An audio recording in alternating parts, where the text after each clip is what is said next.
41. Самый громкий шепот. Пока тайна двоих возрастает, мы слышим шепот и видим мерцание синих звезд.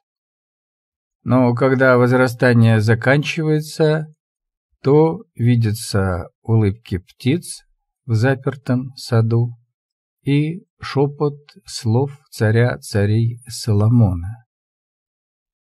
«Сестра моя, невеста, закрытый колодец, запечатанный источник». Если люди когда-то жили, а теперь мертвы, то и слова их никого не пробудят. А у меня все же сад незапертых деревьев, и я хочу, чтобы мои слова были бы живы и пробуждали. 42.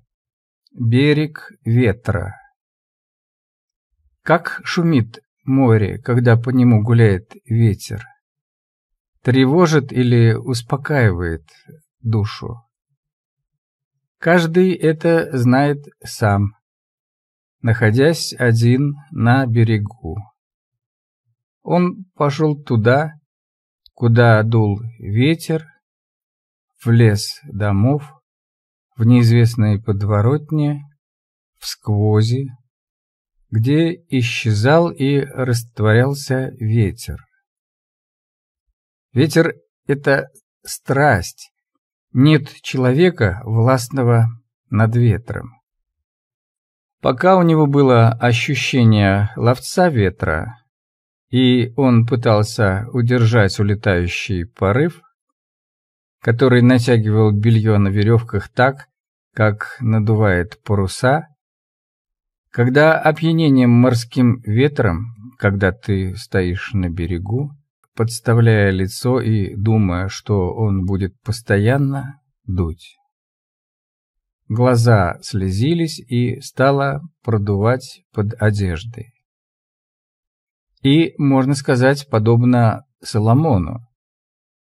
Все тщета и ловля пустого ветра. Хотя ветер свободы, его вольность, есть воля духа, вспомнилась из Гёте песнь духов над водами. Ветер на воде, иногда рябь, иногда волны, а бывает шум, иногда грохот и рев. 43. В тени ветра, трепещущие, как флаги, на ветру, тени. Качаются ветки деревьев на ночном ветру, всплеск тени на освещенной фонарем стене. Когда ветер затухает, происходит возвращение сумраков и вследствие этого потемнение в глазах. Но стоит вернуться хотя бы легкому дуновению, возникает трогательность тени, ее жесты, как в китайских волшебных фонарях, оживший бутон черной розы и линии очертания женского тела. Прелесть тени, красота ее затемнения, мерцающее блаженство ее бликов и естества. Слово из твоих уст отражает синевато-теплые отблески неба. Звезды успокаивают глаза и невидимые раны, когда по твоему лбу пробегают тени ветра, забирая с собой и унося несбыточную, щемящую тоску. 44. Любовь земная и небесная. Привязать ветер невозможно. Ты его можешь только узнать и признать. Привязанность создает зависимость, зависимость манию, А мании мнимы. Мнимые предположения, которые не сбываются, но они поддерживают в нас иллюзию, которая прикрывает нашу реальность. Отпусти ветер, и ты отпустишь любовь. Это было в одну из пятниц апреля. Они договорились встретиться на Новом Арбате у Дома книги в 15 часов. Она перезвонила, что задержится, так как была в поликлинике. Он решил зайти к одной шаманке, Алине, чей офис находился в подвале Хлебного переулка. Дверь в полуподвал была открыта, и какой-то парень стоял и сосредоточенно курил. Шел небольшой дождь. Алина, увидев его: «Я сегодня не могу общаться». Перед уходом он постоял у стенда, где висели различные буклеты. В одном из них обозначалось 2 вида любви: Венера небесная и Венера земная. На буклете Венера небесная стояла с чашей полной воды, а Венера земная. Он посмотрел на часы. Время было уже почти 3. Он шел по Калининскому, мелькали образы разных времен, и это всегда помогало ждать. Он подумал, почему любовь не растет, если не имеет взаимности. Наконец она появилась, идя ему навстречу. Они зашли в японский ресторан, где швейцар в боевом кимоно повел их по длинной узкой лестнице на 2-й этаж почти пустого зала. Как эта лестница не похожа на лестницу красоты, символ постепенного восхождения, развития к совершенству. Она сидела напротив в своем светлом костюме и была красива. Он не хотел есть и пил зеленый чай с жасмином. У нее болел желудок, блузка распахнулась на животе. Не звучала арфа, инструмент ветров, соединяющий небо и землю. Он чувствовал, как она внутренне сопротивлялась и уходила от земной любви. Он. В любви тонкой реальности у нас все хорошо. Но вот в материальном мире пока не положу $100 000 в твою чашу. Она. Я считаю, что это не главное. В этот момент суши с палочки упала в соус, и он брызнул на ее костюм. Он. Это сработал твой внутренний зажим. И он вспомнил, как зимой они ездили в бабушкинский ЗАГС.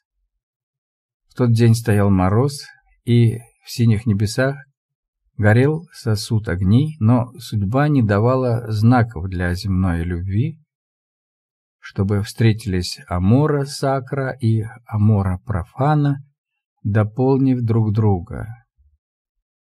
К 6 часам ей надо было ехать за ребенком. Они встали и пошли обратно по длинной темной лестнице к выходу, так и не расколдовав мистическое таинство, не преодолев двойственность, разъединенность и не соединившись в мистическом центре, в их неизменной середине. 45. Флёр и что за ним? Что же сделать, чтобы чувства наши хранили свежесть и не увядали, как цветы, за которыми неправильно ухаживали? Наверное, их надо освежить, наверное, их надо освежить успокоенным сном, чтобы глаза тупо не попадали в телевизор или компьютер.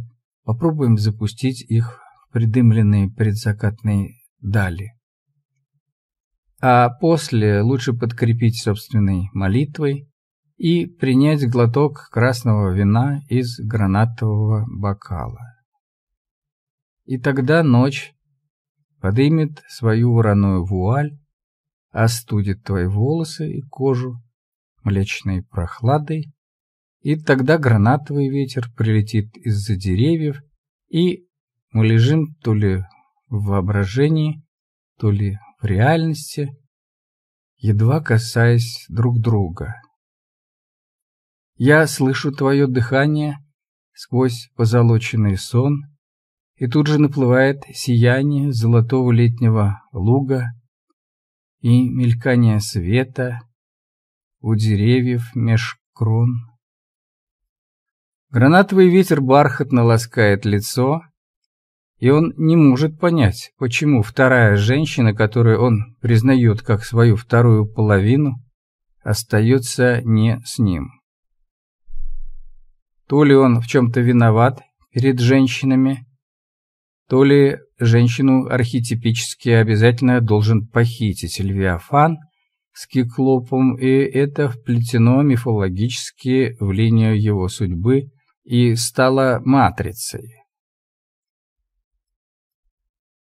Наконец Эос похитила Ганимеда и Титона, которые были сыновьями Троса или Ила. Когда Зевс отнял у нее Ганимеда, она упросила громовержца даровать Титону бессмертие.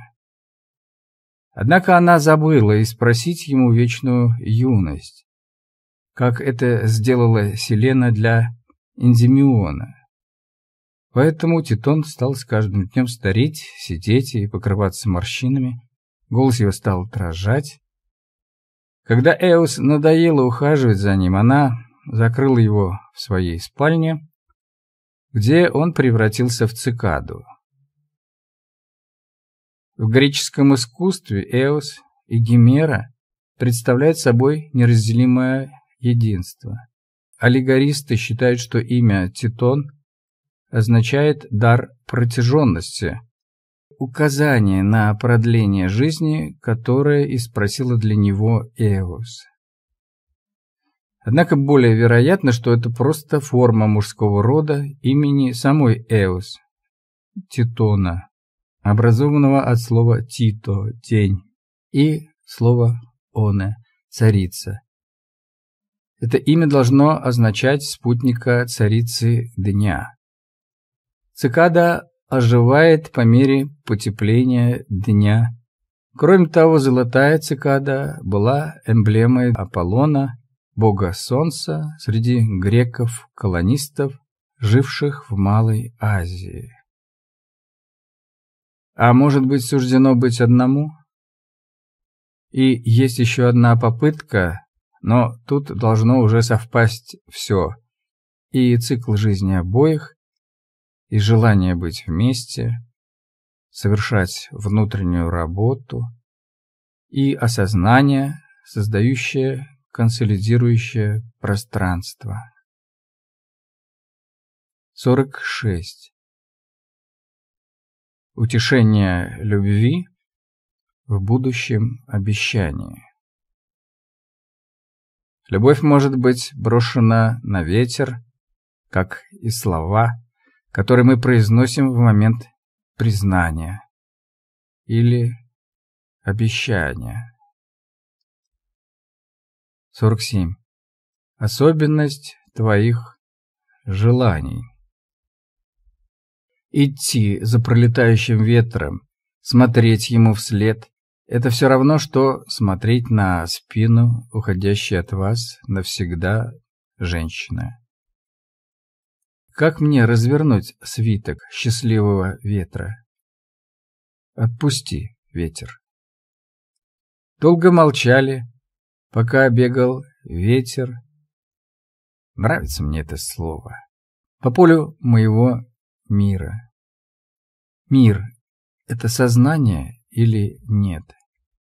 А в свою очередь, разрешите поумничать, сознание — это мир? Как мне на эти вопросы ответить, откуда взять состояния, в которых живут сподручные слова?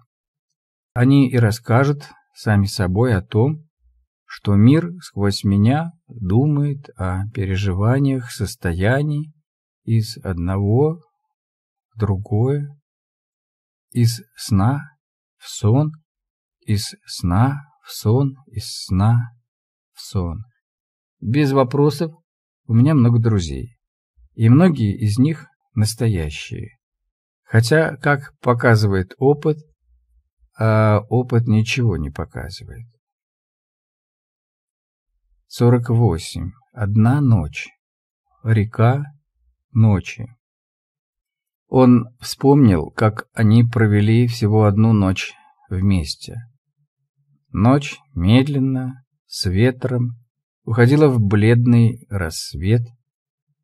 Вечером она позвонила и вызвала женщину для уборки квартиры. Они спали почти до 12 дня, так как всю ночь любили друг друга. Вдруг раздался дверной звонок, они вскочили и начали одеваться. Через 20 минут уже сидели в машине и ехали завтракать, скорее обедать. Это было воскресенье. Конечно, хотелось спать, но мы держались. 49. Сложная орбита внимания. Теперь повеяли совсем другие ветры. Куда улетел гранатовый ветер? Где он прячется? Где его обиталище? Ведь не в темных пещерах Иолийских островов. Не найти теперь струящиеся нити ветров, круги, по которым он ходит. Хотя еще хочется вытянуть оттуда, из зодиакального круга ветров, чтобы он побыстрее вернулся. Нам, наверное, не хватило безумства и смелости, чтобы быть навсегда вместе. Нам, наверное, не хватило безумства и смелости, чтобы быть навсегда вместе. Ты как-то сказала: «Мой муж украл меня у тебя». Но у нас была высшая, вдохновленная прана любви. Но господин тонкого лица все-таки не господин мира, не король, и, в конце концов, его лицо становится округлым. И глупо обижаться на непостоянство судьбы, на несправедливость людей. Мы ведь все-таки поймали гранатовый ветер в свои паруса. Но что же делать дальше? Ничего. Уходить в небытие, в пустоту, поддаться переменам, непостоянству, смывающему все образы темным ветром, в фиолетовую бездну. И тогда, строя космический мост через фиолетовую бездну, которая ведет через улыбку твоего побледневшего лица, в процесс теней, ушедших так давно, что мы об этом уже и не помним. Или перевести все устремления в иероглифику поэтического достижения неизведанного ритма. Что это принесет, кроме бесполезности и культивирования Иолова тщеславия? Ведь Иол в Древней Греции не был культовым существом. Ему не возводили храмы, ему не поклонялись. В Энеиде Вергилия Юнона просит, чтобы он предстал хотя бы полубогом. И только поздние поэты сделали Иола королем ветров, ветром чуткости. 50. Там, где нет меня. Время идет, гранатовый ветер уже не дует так, как раньше, не похищает твоих поцелуев, не удерживает свет твоих глаз, не поднимает край твоего платья. Наша связь чувствительности не в каждом твоем объятии. То, что вчера было любовью, превращается в нечто другое.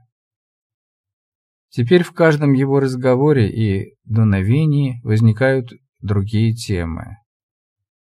Прошло несколько лет, и та действительность уходит. Я уже ничего не чувствую, я все заморозил, как ты просила, и твои образы сходят на нет. Стендаль эти стадии называет кристаллизацией. И кристаллизации в любви никогда не прекращаются, сколько бы лет ни прошло. 51. Я чувствую призрачность пространства. Он шел незаметно, как ветер, который не оставляет следов в пространстве, потому что менял постоянно свои направления и свои внешние качества и свойства. Но суть его намерений оставалась прежней.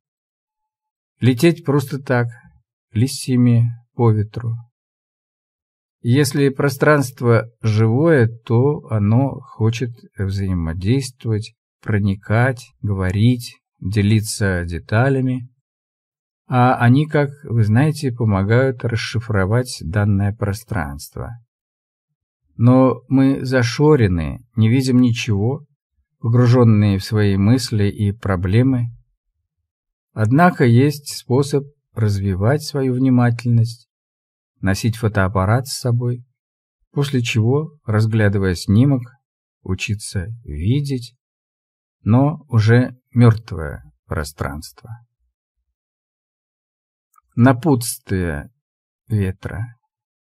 Ветер ждет и придет, когда мы захотим его снова испытать и научимся направлять ветер в сторону переживания нашей близости.